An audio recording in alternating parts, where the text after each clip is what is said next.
আজ আমাদের প্রিয় পোষা প্রাণীদের জন্য বিশেষ দিন, গ্রুমিং ডে। এই দিনটা হলো তাদের যত্ন, পরিষ্কার পরিচ্ছন্নতা আর আরামের দিন। গোসল, চুল কাটা, নখ কাটা, ব্রাশিং সব মিলিয়ে তারা পায় নতুন এক সতেজ লুক আর চমৎকার ফ্রেশ ফিলিং। কারণ শুধু মানুষেরই নয়, আমাদের আদরের পোষা প্রাণীরও প্রাপ্য সুন্দরভাবে যত্ন নেওয়া। গ্রুমিং তাদেরকে শুধু সুন্দর করে তোলে না, বরং রাখে স্বাস্থ্যকর আর খুশি। Welcome to Ritali creation. তো চলুন দেখে আজকের পেট গ্রুমিং ডেতে আমাদের ফুরফুরে বাচ্চাদের কেমন রূপান্তর হলো। আমি আজ সবগুলো বাচ্চাকে গ্রুমিং করিয়েছি, কিন্তু একটি ভিডিওতে সবাইকে দেখানো পসিবল না, তাই এখানে লরিকে দেখাচ্ছি। বাকি বাচ্চাগুলোকে অন্য কোনো ভিডিওতে দেখাবো। প্রথমে লরিকে কোলে বসিয়ে ওর হাত পায়ের ফাড়গুলো ট্রিম করে দিচ্ছিলাম। বাসায় যদি আপনারা ট্রিম করাতে চান, সেক্ষেত্রে কমফোর্ট জোনটা আগে তৈরি করে নেবেন, কারণ তা না হলে ওরা ছোটাছুটি করবে, আপনার কাজে হেল্প করবে না। লরি কিছুটা নড়াচড়া করলেও মাথায় যখন হাত বুলিয়ে দিচ্ছিলাম, তখন ও সুন্দর মতো বসেছিল। কিন্তু যখন ওর পাও পথের পাশে ট্রিম করাচ্ছিলাম, তখন খুব অস্থির হয়ে গিয়েছিল। দেন আমি ওকে পেটমি জেলটা খাওয়াইছি, যাতে ও শান্ত থাকে। আপনারা চাইলে ট্রিটও দিতে পারেন।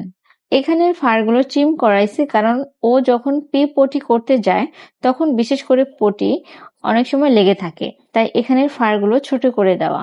এখানের কাজটা খুব সাবধানে করতে হবে।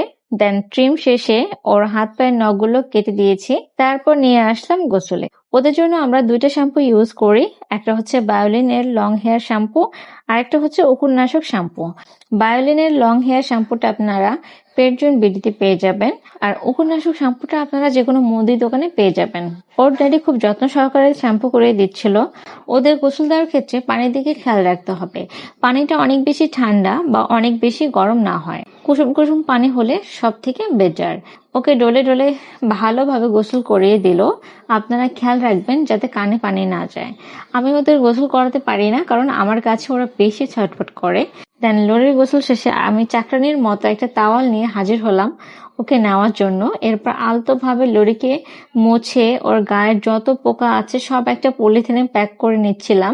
আবার কানের ভিতর হাত পায়ে চিপা চাপা জায়গাগুলো ভালো করে মুছে দিলাম। দেন হেয়ার ড্রায়ারটা অন করে পুরো শরীরটা ভালো করে শুকিয়ে দিলাম। 100% না শুকালেও চেষ্টা করবেন 80% শুকাতে, তা না হলে ঠান্ডা লাগার একটা চান্স থাকে। আমি আমার বাচ্চাগুলোকে গরমের দিনে মাসে 2 বার গোসল দেওয়ার চেষ্টা করি, আর শীতকালে 1 বার। কিন্তু নখগুলো যখন বড় হয়ে যায় তখনই কেটে দেই। আপনারা আপনাদের পোষা প্রাণীর যত্ন কিভাবে নেন কমেন্ট করে জানাবেন।